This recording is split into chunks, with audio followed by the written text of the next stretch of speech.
Hello everyone, welcome to my channel Kankana's Health Forum, and today I am here with you to talk about a very common topic which is mostly related to girls, and I think this topic will be more beneficial to them.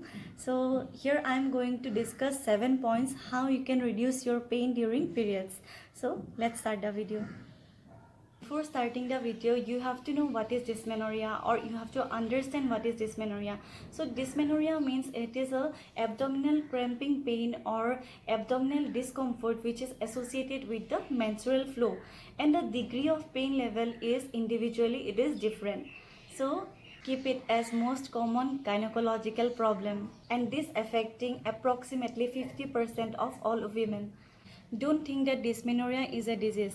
Dysmenorrhea is not a disease, but it is caused due to excess amount of prostaglandin. When there will be excessive amount of prostaglandin will release, the women will feel more abdominal cramping, because prostaglandin it triggers the uterine muscle contraction. So because of that we feel more pain, and higher level of prostaglandin associated with more severe menstrual cramping. Now let's come to the main point, how we can reduce our pain. So point 1 will be your heat. In heat therapy, what you can do is that you can take a hot water bag and you can put it in your lower abdomen or in your back. And the research has also shown that it really works, this heat therapy, to reduce the abdominal cramping or your menstrual cramping. So you can use that.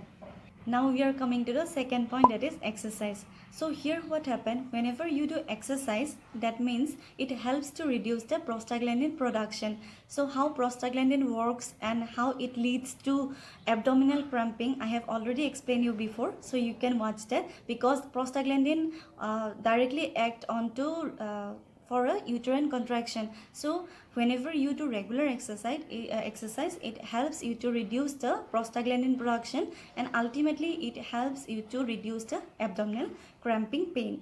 Now we are coming to the third point, that is food pattern.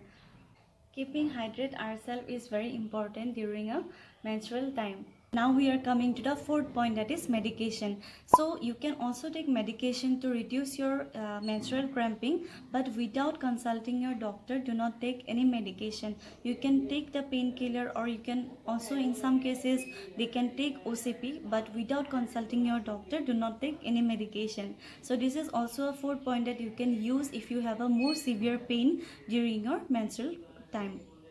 Coming to the fifth point, that is acupuncture. So here what happened, acupuncture and transcutaneous nerve stimulation also provide varying degree of relief. So these methods are also used in some cases if they are having more severe pain. So this is the fifth point that you can use during your menstrual cramping.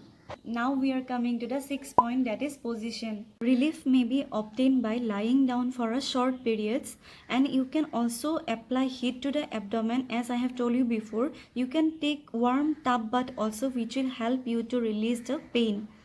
Now let's come to the seventh point, that is staying active, which is very important. Staying active and interested in activities will also help, because it helps you to divert your mind. And maintaining good body mechanics and eliminating stress and fatigue is also very important to reduce your abdominal pain during your menstrual time. These are some 7 points how you can reduce your pain during menstrual period. And if you really like my videos, then kindly like, share and subscribe. And if you want to suggest me any topic related to health, then let me know in the comment section below. Till then, thank you so much.